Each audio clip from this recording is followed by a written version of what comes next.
Testament of Andros by James Blish. Originally published in the January 1953 issue of Future Science Fiction magazine. The anthologies in which it was republished include Portals of Tomorrow in 1954, Novelets of Science Fiction in 1963, and Alpha 1, edited by Robert Silverberg in 1970. Appearances and collections of the author's stories include So Close to Home in 1962, Best Science Fiction Stories of James Blish in 1973, The Testament of Andros in 1977, The Best of James Blish in 1979, A Work of Art and Other Stories in 1993, and In This World or Another in 2003. Read by Darrell T. Smith II for my channel Quasar Spectra. Testament of Andros. Beside the dying fire lie the ashes. There are voices in them. Listen.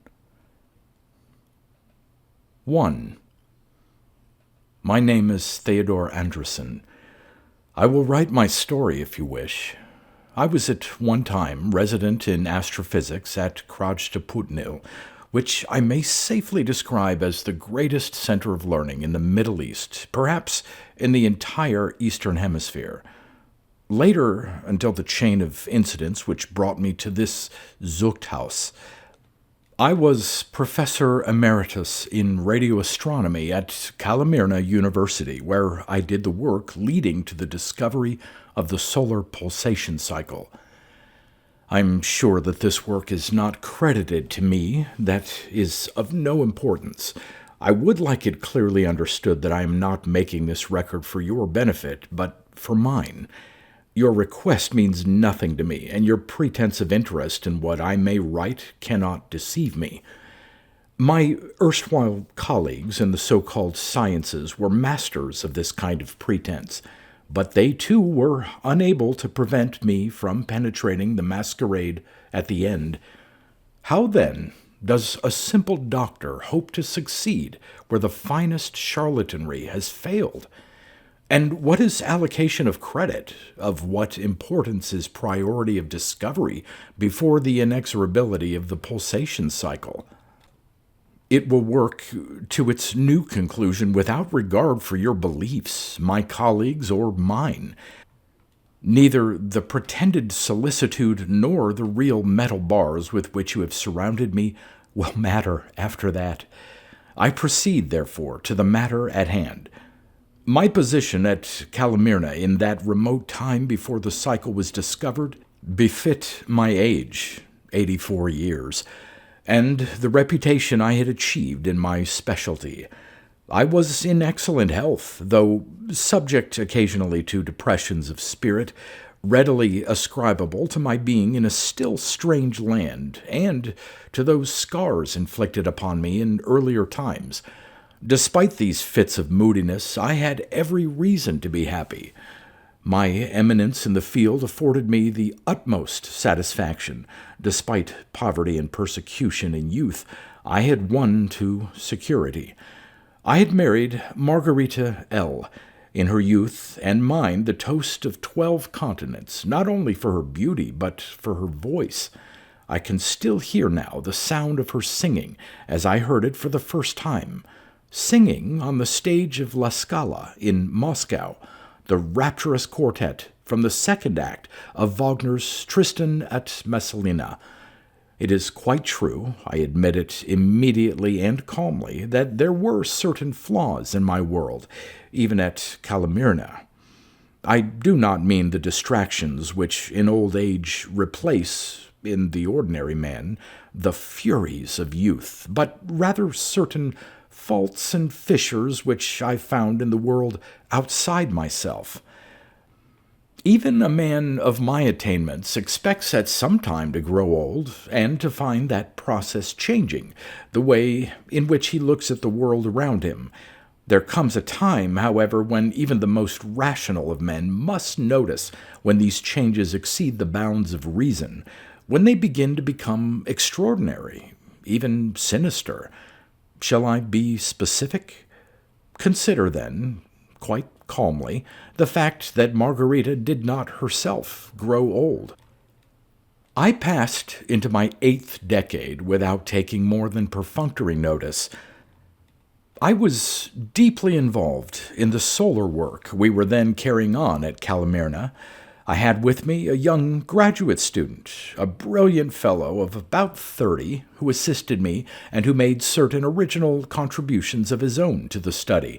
His name, and you will recognize it, was Mario de Ferrucci. Calamirna had completed its 1,000-inch radio telescope, the largest such antenna anywhere in the world, except for the 250-foot Manchester instrument. This was at once put to work in the search for so-called radio stars, those invisible bodies, many of them doubtless nearer to Earth than the nearest visible star, which can be detected only by their emission in the radio spectrum. Completion of the 1,000-inch freed the 600-inch paraboloid antenna for my use in solar work. The smaller instrument had insufficient beam width between half-power points for the critical stellar studies, but it was more suitable for my purpose. I had in mind at that time a study of the disturbed sun. Hagen of the Naval Research Laboratory had already done the definite study on the sun in its quiet state. I found myself more drawn to what goes on in the inferno of the sunspots, in the enormous, puzzling catastrophes of the solar flares, the ejection of immense radioactive clouds from the sun's interior high into its atmosphere. It had already become clear that the radio frequency emission from the disturbed sun was not, and could not be, thermal in origin, as in the RF emission of the quiet sun. The equivalent temperature of the disturbed sun in selected regions at times rises to billions of degrees, rendering the whole concept of thermal equivalency meaningless. That the problem was not merely academic impressed me from the first. I have, if you will allow me the term, always had a sense of destiny, of Schicksal, an almost Spenglerian awareness of the pressure of fate against the retaining walls of humana survival. It is not unique in me. I lay it to my Teutonic ancestry, and when I first encountered the problem of the disturbed sun, something within me felt that I had found destiny itself. For here, just here, was the problem in which destiny was interested, in which some fateful answer awaited the asking of the omnipotent question. I felt this from the moment when I had first opened Hagen's famous paper, NRL Report 3504, and the more deeply I became interested in the sun as an RF radiator, the more the sensation grew. Yet, how to describe it? I was 84, and this was early in 1956.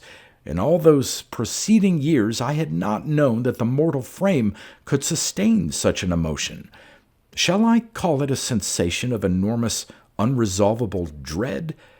But I felt at the same time an ecstasy beyond joy, beyond love, beyond belief, and these transports of rapture and terror did not alternate, as do the moods of an insane man, but occurred simultaneously. They were one and the same emotion. Nor did the solar flares prove themselves unworthy of such deep responses. Flares have been observed in many stars. Some of them have been major outbursts, as indeed they would have to be visible to us at all. That such a flare could never occur on our own sun, furthermore, could not be said with certainty, for flares are local phenomena.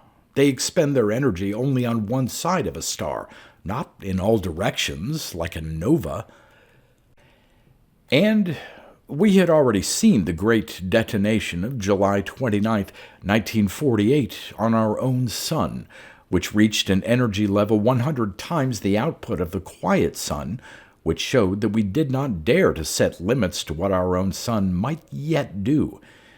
It was here, however, that I ran into trouble with young De Ferrucci.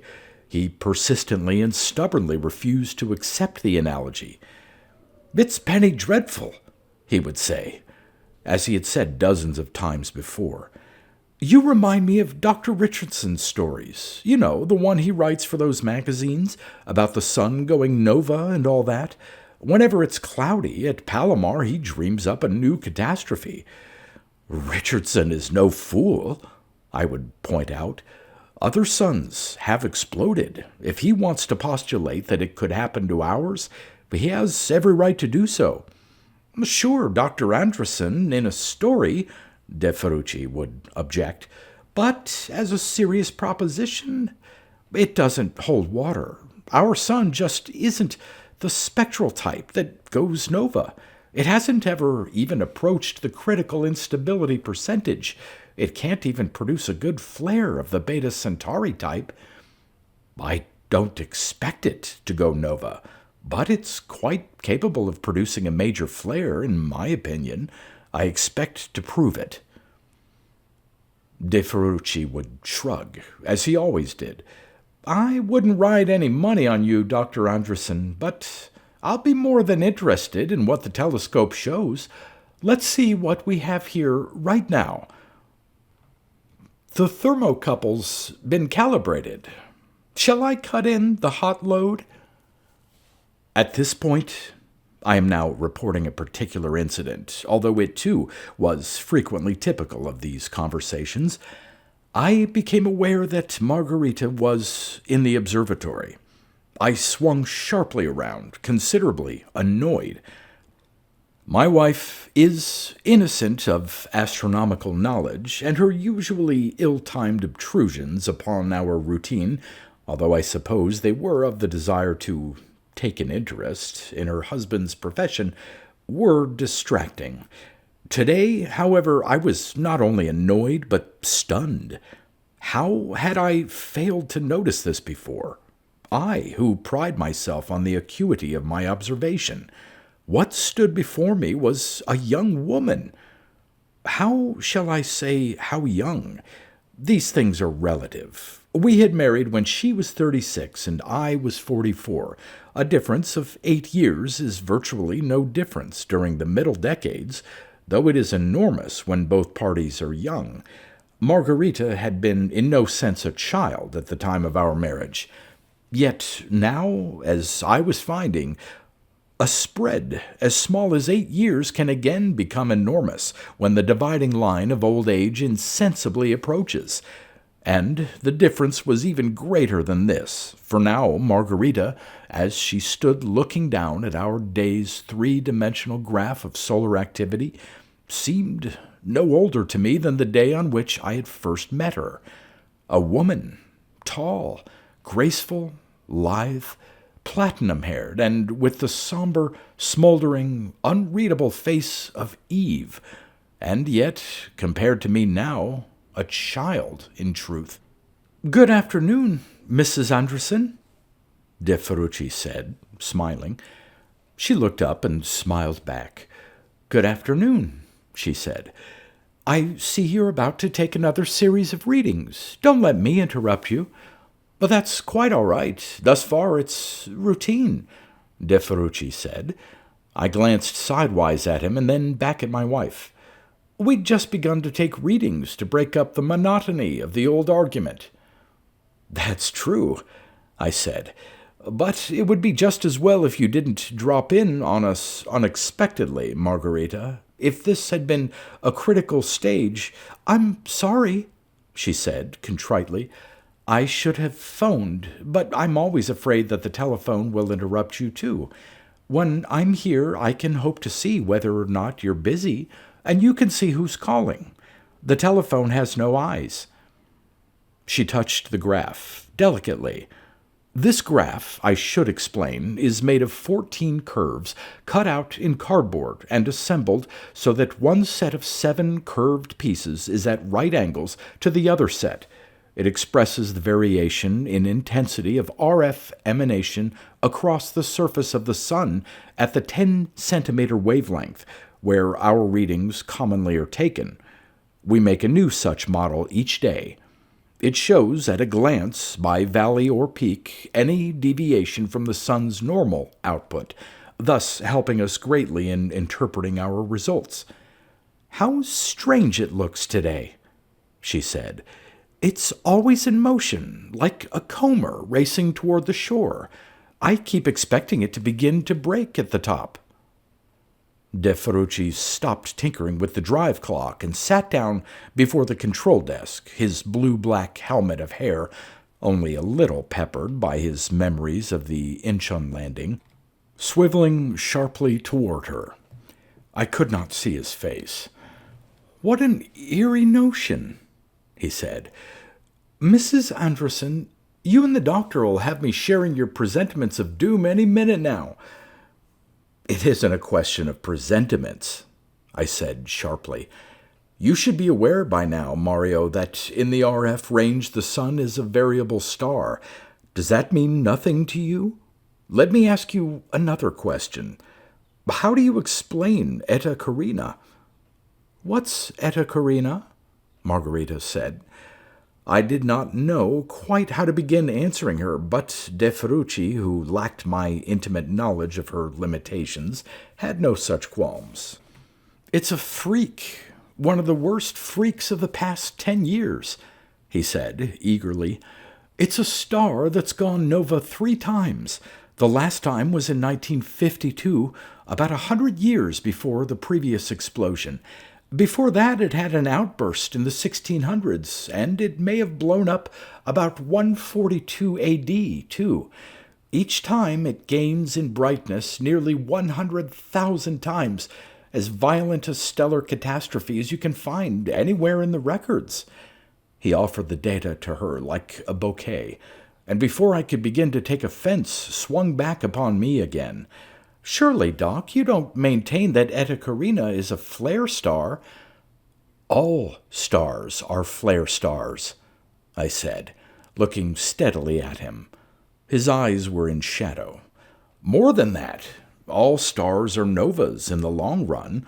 Young stars like our Sun are variable only in the radio spectrum, but gradually they become more and more unstable and begin to produce small flares. Then come the big flares, like the Beta Centauri outburst. Then they go nova, and then the cycle begins again. Evidence? Everywhere. The process goes on in little in the short-term variables, the Cepheids. Eta Carina shows how it works in a smaller non-cluster star. The other novas we've observed simply have longer periods. They haven't had time to go nova again within recorded history, but they will." "Well," De Ferrucci said, "if that's so, Richardson's visions of our Sun exploding seem almost pleasant. You see us being roasted gradually instead, in a series of hotter and hotter flares. When does the first one hit us, by your figures?" Mario was watching me steadily.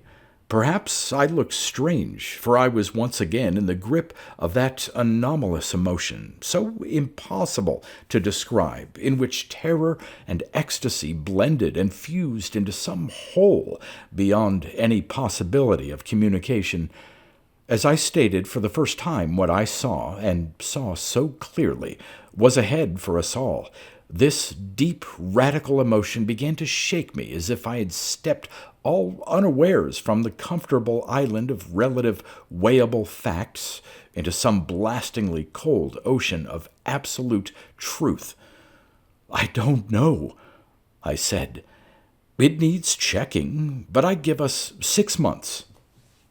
Margarita's and De Ferrucci's eyes met. Then he said, "Let's check it then. We should be able to find the instability threshold for each stage, from RR Lyrae stars right through classical Cepheids, long periods and irregulars to radio variables. We already know the figure for novas. Let's dot the I's and cross the T's, and then find out where our son stands." "Theodore," Margarita said, what will happen if you're right?" "Then the next flare will be immensely greater than the 1948 one. The Earth will survive it. Life on Earth will probably not. Certainly not human life." Margarita remained standing beside the model a moment longer, nursing the hand which had been touching it. Then she looked at me out of eyes too young for me to read, and left the observatory. With a hasty word to De Ferrucci, I followed her, berating myself as I went. Suspecting as I did the shortness of the span left to us, I had planned not to utter a word about what was in store in her presence. That was one of the reasons why I had objected to her visits to the observatory. There had simply been no reason to cloud our last months together with the shadow of a fate she could not understand. But when I reached the top of the granite steps leading down to the road, she was gone, nor could I see either her figure or any sign of a car on the road which led down the mountain. She had vanished as completely as if she had never existed. Needless to say, I was disturbed. There are cabins in the woods, only a short distance from the observatory proper, which are used by staff members as temporary residences. We had never made use of them, radio astronomy being an art which can be carried on by day better than by night, but nevertheless I checked them systematically. It was inconceivable to me that she could be in the main observatory, but I searched that too, as well as the solar tower and the Schmidt shed. She was nowhere. By the time I had finished searching, it was sunset, and there was no longer any use in returning to my own instrument. I could only conclude that I had miscalculated the time lag between her exit and my pursuit, and that I would find her at home. Yet somehow I did not go home. All during my search of the grounds, another thought had been in my head. What if I was wrong? Suppose there was no solar pulsation cycle. Suppose my figures were meaningless. If this seems to be a strange thing for a man to be thinking while searching for an inexplicably vanished wife, I can only say that the two subjects seemed to me to be somehow not unconnected. And as it turned out, I was right. I have said that I have a sense of fate. In the end, I went back to the observatory, now dark and, I supposed, deserted. But there was a light glowing softly inside, the evenly lit surface of the transparency viewer. Bent over it, his features floating eerily in nothingness, was Mario de Ferrucci. I groped for the switch, found it, and the fluorescence flashed on overhead. Mario straightened, blinking. "Mario? What are you doing here? I thought you had left before sundown." "I meant to," De Ferrucci said slowly, "but I couldn't stop thinking about your theory. It isn't every day that one hears the end of the world announced by a man of your eminence. I decided I just had to run my own check, or else go nuts wondering." "Why couldn't you have waited for me?" I said. "We could have done the work together much quicker and more easily." "That's true," he said slowly. "But, Dr. Androsson, I'm just a graduate student, and you're a famous man, young as you are. I'm a little afraid of being overwhelmed, of missing an error because you've checked it already, or failing to check some point at all. That kind of thing. After all, we're all going to die if you're right, and that's hardly a minor matter. So I thought I'd try paddling my own canoe. Maybe I'll find the world just as far up the creek as you do, but I had to try." It took me a while to digest this, distracted as I already was. After a while, I said, as calmly as I could, "And what have you found?" "Dr. Androsson, you're wrong." For an instant I could not see. All the red, raw, exploding universe of unstable stars went wheeling through my old head like maddened atoms. But I am a scientist. I conquered it. Wherein am I wrong? Dr. Ferrucci took a deep breath. His face was white and set under the fluorescence. Dr. Anderson, forgive me. This is a hard thing for me to say, but the error in your calcs is way the hell back in the beginning, in your thermodynamic assumptions.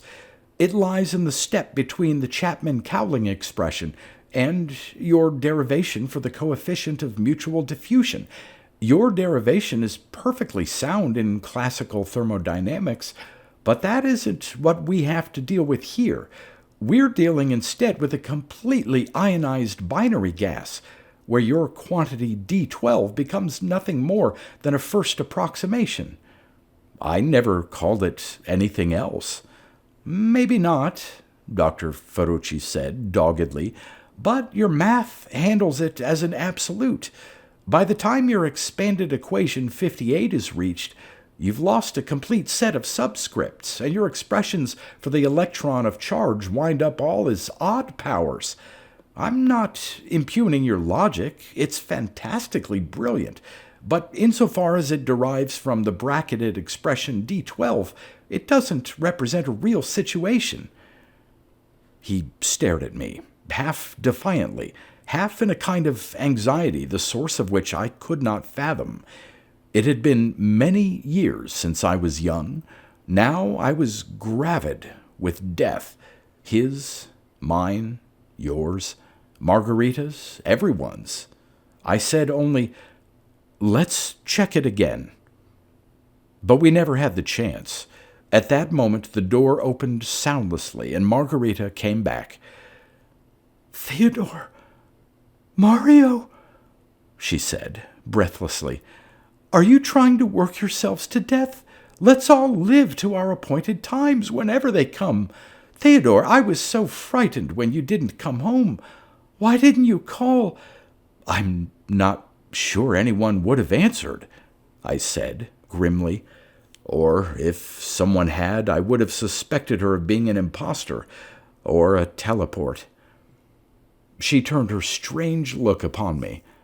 "I don't understand you." "I hope you don't, Margarita. We'll take that matter up in private. Right now we're making a check. Dr. De Ferrucci was about to knock the solar pulsation theory to flinders when you entered." "Doc," De Ferrucci protested. "that wasn't the point at all.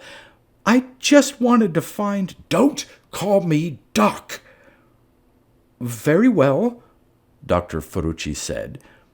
His face became whiter still. "But I insist on finishing my sentence. I'm not out to kick apart your theory. I think it's a brilliant theory, and that it may still very well be right. There are holes in your math, that's all. They're big holes, and they need filling. Maybe, between us, we could fill them. But if you don't care enough to want to do the job, why should I?" "Why, indeed." He stared at me with fury for a moment. Then he put his hand distractedly to his forehead, stood up slowly, and began to pace. "Look, Dr. Androsson, believe me, I'm not hostile to the idea. It scares me, but that's only because I'm human. There's still a good chance that it's basically sound. If we could go to work on it now, really intensively, we might be able to have it in shape for the AAAS meeting in Chicago 2 months from now. It'd set every physicist, every astronomer, every scientist of any stripe on his ear." And there was the clue for which, all unconsciously, I had been waiting. "Indeed it would," I said. "And for 4 months, old Dr. Anderson and young Dr. Ferrucci would be famous, as perhaps no scientists had ever been famous before. Old Dr. Anderson has had his measure of fame and has lost his faith in it. But for young Dr. Ferrucci, even 4 months would be a deep draught. For that, he is willing to impugn his senior's work. to force endless conferences, to call everything into question, all to get his own name added to the credits on the final paper. Theodore, Margarita said. Theodore, this isn't like you. And there is even a touch of humor in this little playlet, I said. The old man would have credited young Dr. Ferrucci in the final paper in any case. The whole maneuver was for nothing. There was no maneuver, De Ferrucci ground out, his fists clenched. The nervous movements of his hand across his forehead had turned his blue-black hair into a mare's nest. I'm not an idiot. I know that if you're right, the whole world will be in ashes before the year is out, including any research papers which might carry my name, and any human eyes that might see them. What I want to do is to pin down this concept to the point where it's unassailable. The world will demand nothing less of it than that. Then it can be presented to the AAAS, and the world will have 4 months during which the best scientific brains on Earth can look for an out, a way to save at least a part of the race, even if only 2 people. What's fame to me or anyone else if this theory is right? Gas, just gas. But if we can make the world believe it, utterly and completely, then the world will find a loophole. Nothing less than the combined brains of the whole of science could do the job, and we won't get those brains to work unless we convince them. Nonsense, I said calmly. There is no out, as you put it, but I'll agree that I looked deeper into you than I needed for a motive. Do you think that I have overlooked all these odd coincidences? Here is my wife, and here are you, both at improbable hours, neither of you expecting me. Here is young Dr. de Ferrucci, interrupted at his task of stealing something more than just my work. Here is Margarita Andresen, emerged from wherever she's been hiding all evening, unable to believe that Earth's last picture is all but painted, but ready to help a young man with blue-black hair to steal the pretty notion and capitalize on it. There was a faint sound from Margarita. I did not look at her. After a long while, De Ferrucci said, "You are a great astronomer, Dr. Andresen. I owe you 20 years of inspiration from a distance, and 5 years of the finest training a master ever gave a tyro. You are also foul-minded, cruel-tongued, and very much mistaken. I resign from this university as of now. My obligation to you is wiped out by what you saw fit to say of me." He searched for his jacket, failed to find it, and gave up at once in trembling fury. "Goodbye, Mrs. Andresen, with my deepest sympathy. And Doc, goodbye, and God have mercy on you." "Wait," I said. I moved then, after what seemed a century of standing frozen. The young man stopped, his hand halfway to the doorknob and his back to me. Watching him, I found my way to a chart viewer and picked up the pair of 6-inch dividers he had been using to check my charts. "Well?" he said. "Well, it's not so easy as that, Mario. You don't walk out of a house with the stolen goods under your arm when the owner is present. A strong man armed keepeth his house. You may not leave. You may not take my hard-won theory to another university. You may not leave Hamelin with pipes in your hand. You may not carry both my heart and my brains out of this observatory as easily as you would carry a sack of potatoes. In short, you may not leave." I threw the points of the dividers high and launched myself, soul and body, at that hunched broad back. Margarita's sudden scream rang deafeningly as a siren in the observatory dome. The rest you know. I have been honest with you. Tell me, where have you hidden her now? 2.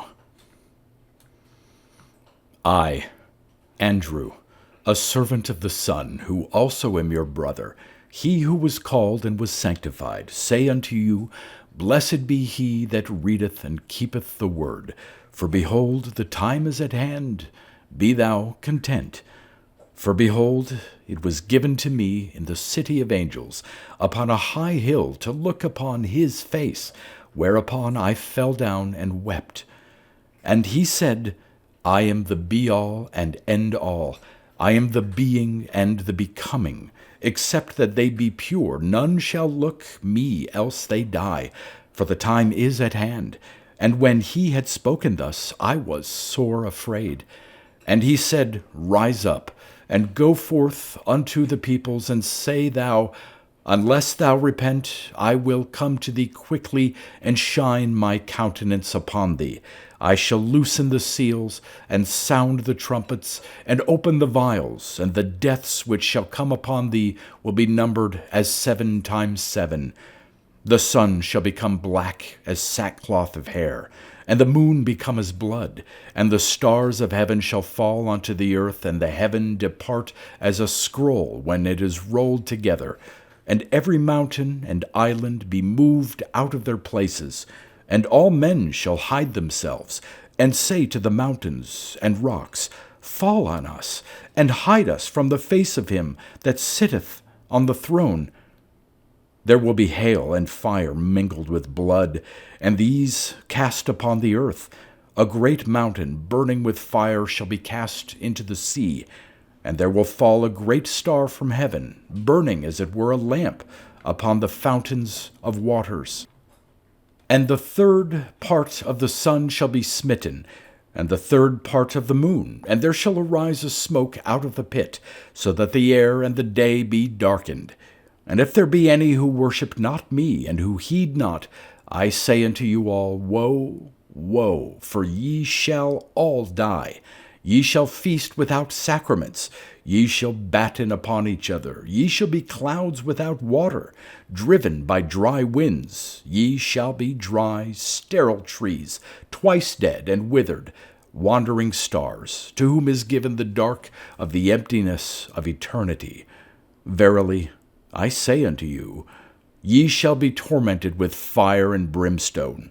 The 3rd part of trees shall be burnt up, and all green grass be burnt up, and the 3rd part of creatures which were in the sea and had life shall die, and the waters shall become blood, and many men die of the waters, because they be bitter.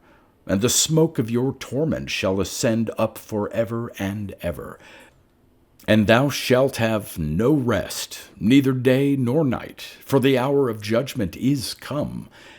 And saying thus, he that spake to me departed, and his dread spirit. And I went down among the people, and spoke, and bade men beware, and none heeded. Neither those who worshipped the stars, and consulted one among the others, nor those who worshipped man and his image, nor those who made prayers to the invisible spirits of the air, nor those who worshipped any other thing. And the spirit of him who had spoken was heavy upon me, so that I went unto my chambers, and lay me down in a swoon. And the angel of the sun spoke to me as I lay, and spake with a voice like trombones, and said, Behold, all men are evil, but thou shalt redeem them, albeit thou remain a pure child of the sun, and thou alone. Thou shalt have power. A 2-edged sword shall go out of thy mouth, and thou shalt hold 7 times 7 stars in thy palm, and be puissant. This I shall give thee as thine own, if only thou remainest, and thou alone. And I said, Lord, I am thine. Do with me as thou wilt. And I went forth again, and spoke. And the nations of men hearkened, and the kings of the world bent the knee, and the princes of the world brought tribute 7 times 7, and those who worshipped the stars, and the spirits of the air, and all other things bowed down before him, and it was well with them. Now at this time there appeared a great wonder in heaven, a star clothed in a glory of hair, like a woman, and the people gathered and murmured of wonder, saying, Beware, for there is a God in the sky, clothed in hair like a woman, and with streaming of robes and bright garments. And behold, it draws near in the night, and fears not the sun. The hem of this robe gathers about us. And there arose a woman of the world, and came forward, preaching the gospel of the wild star, saying, Our God the sun is a false god. His mate is this great star. They will devour us. There is no God but man. And this woman, which was called Margot, summoned the people and made laughter with them, and derision, and scorned the sun, and gave herself to the priests of the voices in the air, and to those who worshipped numbers, and to the kings and princes of the world. And there was whirling of tambourines in the high towers of the sun. And the angel of the sun spoke to me with the sound of trombones, saying, Go with thy power which has been given to thee, and crush this woman, else thou shalt be given to the wild star, and to the flames of the wild star's hair, and with thee the world. I command thee, slay this woman, for thou hast been given the power, nor shall it be given thee again. I have spoken. And I went, and the woman called Margot spoke unto me, saying, Thou art fair, and hast power. Give me of thy power, and I will give you of mine. Neither the wild star nor the sun shall have such power as we have. And I looked upon her, and she was fair, beyond all the daughters of the earth. And when she spoke, her voice was as the sounding of bells, and there was a spirit in her greater than the souls of men. And a star, clothed in a glory of hair, with streaming of robes and bright garments, and I kissed the hem of her robe. And the voice of the angel of the sun was heard like a sounding of trombones, saying, Thou hast yielded thy power to an harlot, and given the earth to the fire. Thy power is riven from thee, and all shall die. So be it. 3. My name is George Anders. I have no hope that anyone will read this record, which will probably be destroyed with me. I have no safer place to put it than on my person, but I write it anyhow, if only to show that man was a talkative animal to his last gasp. If the day of glory which has been foretold comes about, there may well be a new and better world which will cherish what I put down here. But I am desperately afraid that the terrible here and now is the day the voices promised, and that there will be nothing else forever and ever. This is not to say that the voices lied, but since that first night when they spoke to me, I have come to know that they speak for forces of tremendous power, forces to which human life is as nothing. A day of glory we have already had, truly, but such a day as no man could long for.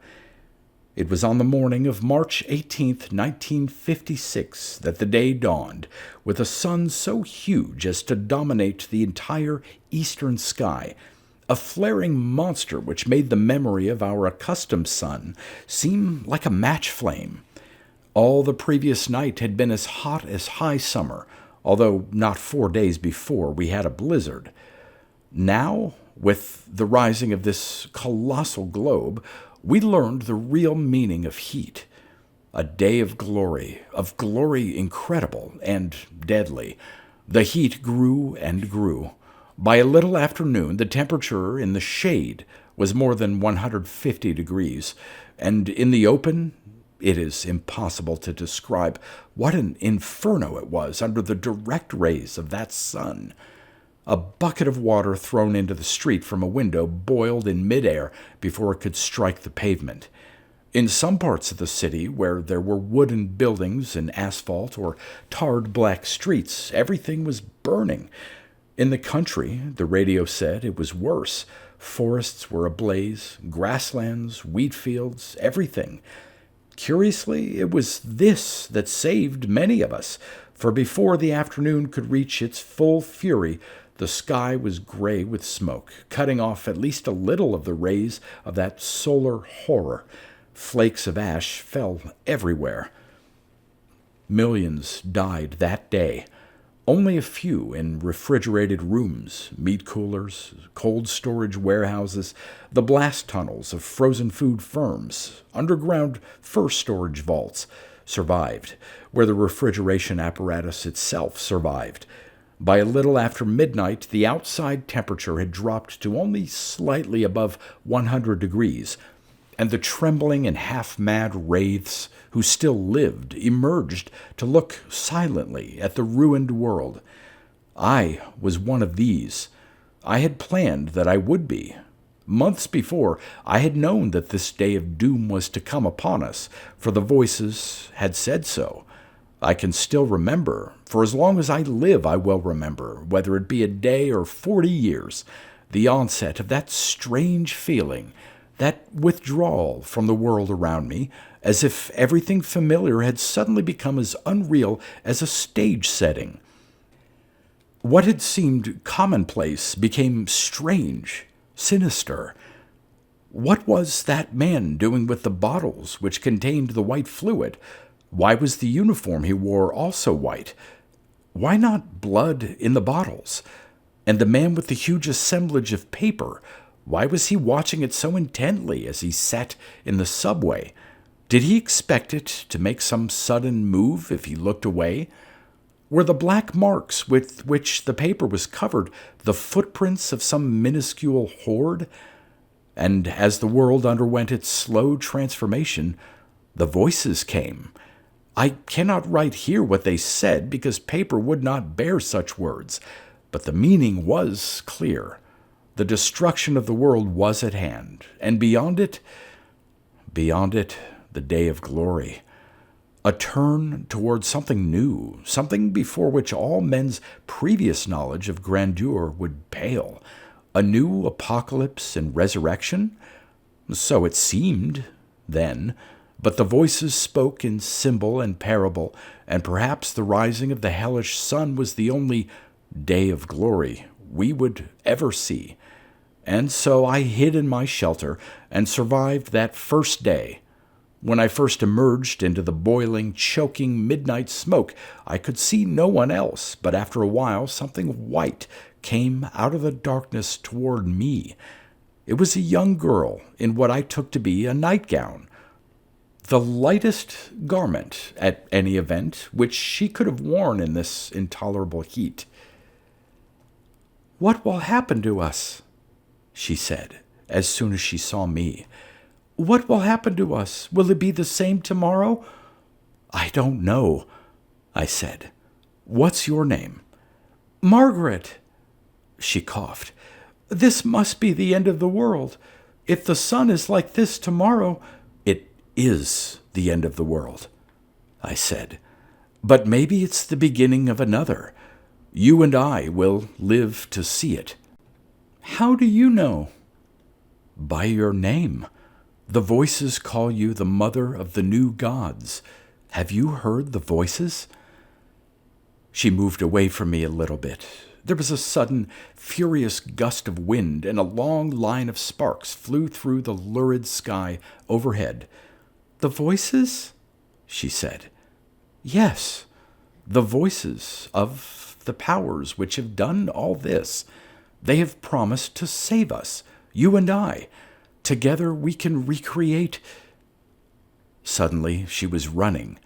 She vanished almost instantly into darkness and the smoke. I ran after her, calling, but it was hopeless. Besides, my throat was already raw, and in the heat and the aftermath of the day, I had no strength. I went back to my crypt. Tomorrow would tell the tale. Sleep was impossible. I waited for dawn and watched for it through my periscope, from the buried vaults of the bank where, a day before, I had been a kind of teller. This had been no ordinary bank, and I had never taken or issued any money, but otherwise the terms are just. Perhaps you have already guessed, for no ordinary vault is equipped with periscopes to watch the surrounding countryside. This was Fort Knox, a bed of gold to be seeded with promise of the age of gold under this golden fire. And at last the sun came up. It was immense, but I waited a while and watched the image of it, which was cast from the periscope eyepiece onto the opposite wall of the vault. It was not as big as it had been yesterday, and where yesterday the direct rays from the periscope had instantly charred a $1,000 bill, today they made only a slowly growing brown spot, which never found its kindling point. The lesson was plain. Today, most of what remained of mankind would be slain, but there would be survivors. Then I slept. I awoke toward the end of the day and set about the quest which I knew I must make. I took nothing with me but water, which I knew I could not expect to find. Then I left the vault forever. The world which greeted me as I came to the surface was a world transformed, blasted. Nearly everything had been leveled, and the rest lay in jumbled, smoking ruins. The sky was completely black. Near the western horizon, the swollen sun sank, still monstrous, but now no hotter than the normal sun at the height of a tropic day. The great explosion, whatever it had been, was nearly over. And now I had to find Margaret and fulfill the millennium which the voices had promised. The tree of man had been blasted, but still it bore one flower. It was my great destiny to bring that flower to fruit. Thus I bring this record to a close. I leave it here in the vault. Then I shall go forth into the desert of the world. If any find it, remember, I am your father and the father of your race. If not, you will all be smoke. Now I go. My knife is in my hand. 4. My name is Andy Virchow, but probably you know me better as Admiral Universe. Nowhere in the pages of galactic history has there ever been a greater champion of justice. Who do you know that doesn't know Universe, ruler of the spaceways, hero of science, bringer of law and order in the age of the conquest of space? Not a planetary soul, that's who. Of course, not everybody knows that Andy Virchow is Admiral Universe. Sometimes I have to go in disguise and fool criminals. Then I am Andy Virchow, and they think I am only 8 years old, until I have them where I want them, and I whip out my cosmic smoke gun and reveal my identification. Sometimes I don't say who I am, but I just clean the crooks up and ride off in my rocket, the Margie 2. Then, afterwards, the people I have saved say, "He didn't even stay to be thanked. I wonder who he was." And somebody else says, "There's only one man on the frontiers of space like him. That's Admiral Universe." My rocket is called the Margie 2, partly because my secret interstellar base is on Mars, and the Mars people we call Martians call themselves Margies, and I like to think of myself as a Margie 2, because the people of Earth don't understand me, and I do good for them because I am champion of justice, not because I like them. Then they're sorry, but it's too late. Me and the Margies understand each other. They ask me for advice before they do anything important, and I tell them what to do. Earth people are always trying to tell other people what to do. The Margies aren't like that. They ask what to do instead of always giving orders.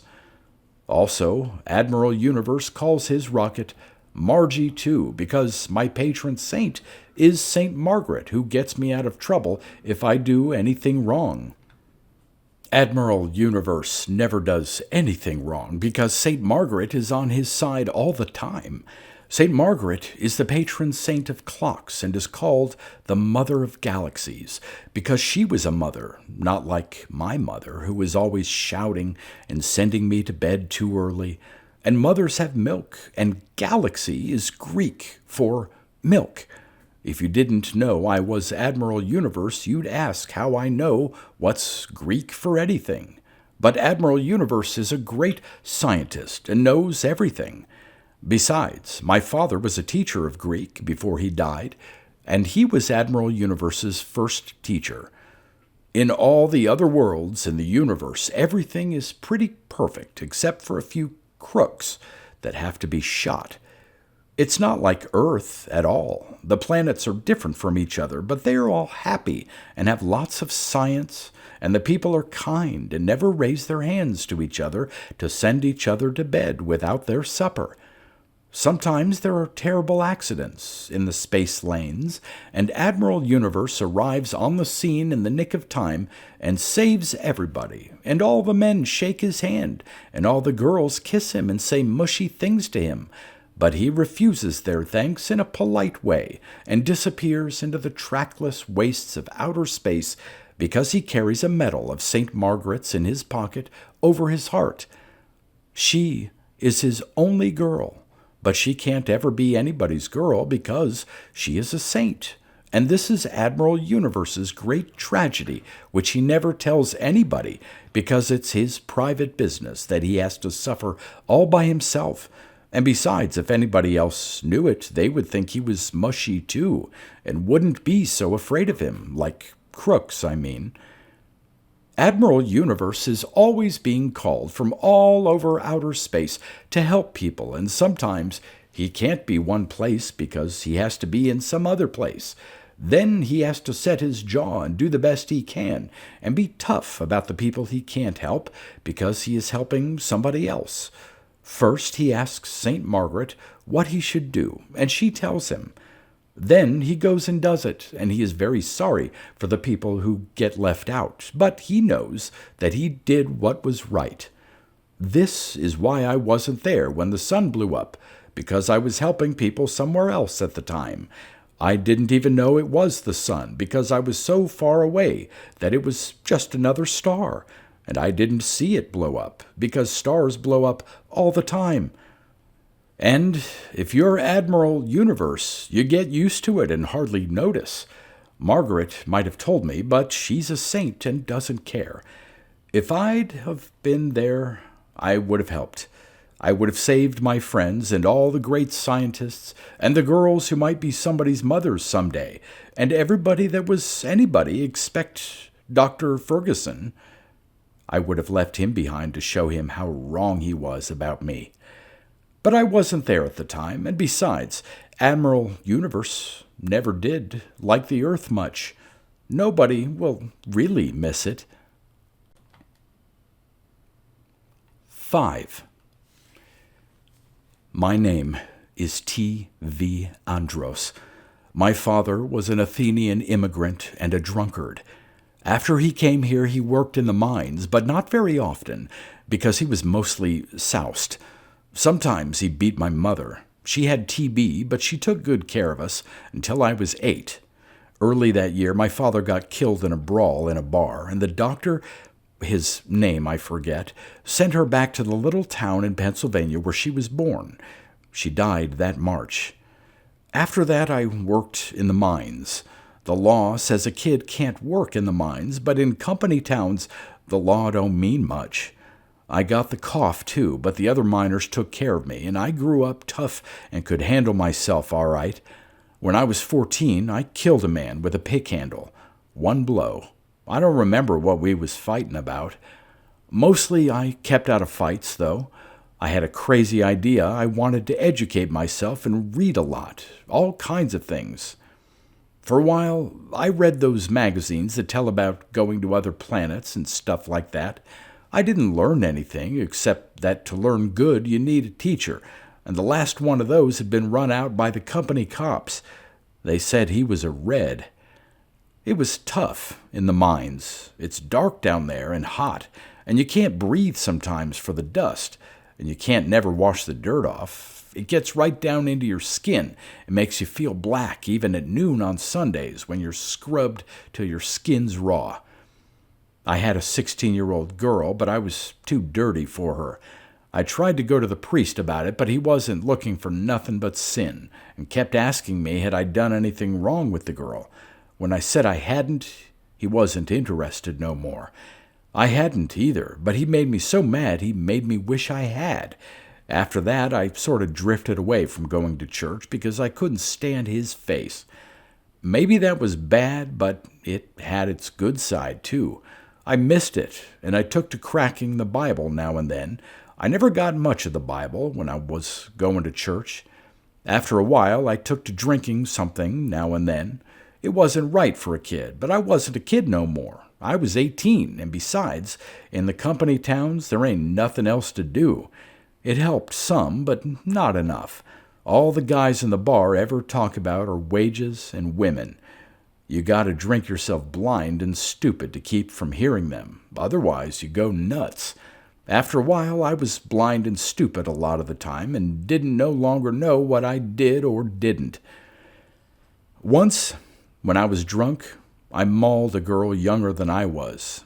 I don't know why I did it. She was just the age I had been when my mother left me to go home and die. Then it was all up with me at the mines. I didn't mean her any harm, but the judge gave me the works. 2 years. I got clean for once in my life while I was in the jug, and I did some more reading, but it just mixed me up more. 2 years is a long time. When I got out, I felt funny in my head, and I couldn't stop thinking about the girl who thought I was too dirty for her. I was at the age when I needed girls, but I wasn't going to mess with girls my age who could see the prison whiteness on the outside and all that ground-in coal dust underneath it.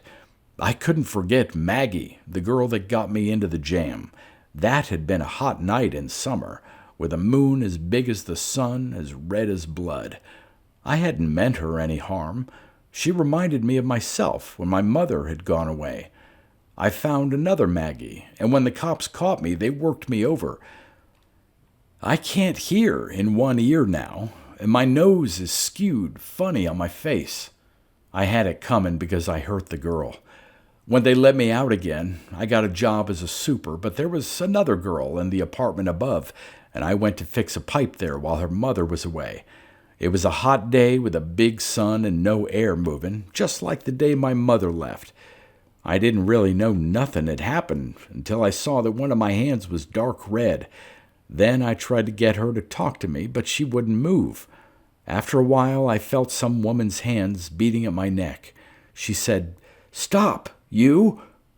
This time they took me to a hospital, and a Dr. Ferdinand talked to me.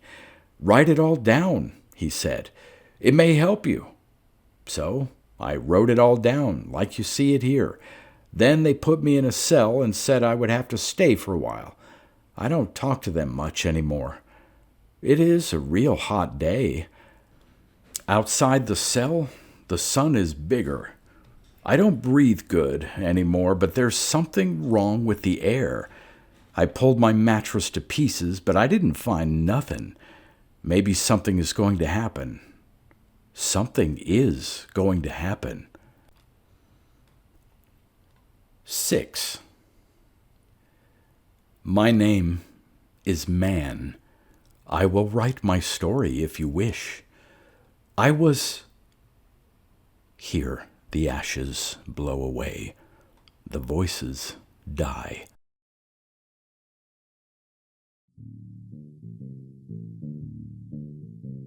You've been listening to pre-1990s speculative fiction readings with a highlight on science fiction by Darrell T. Smith II. Please consider clicking the donation link in the description box. Thank you so much for your time and your imagination.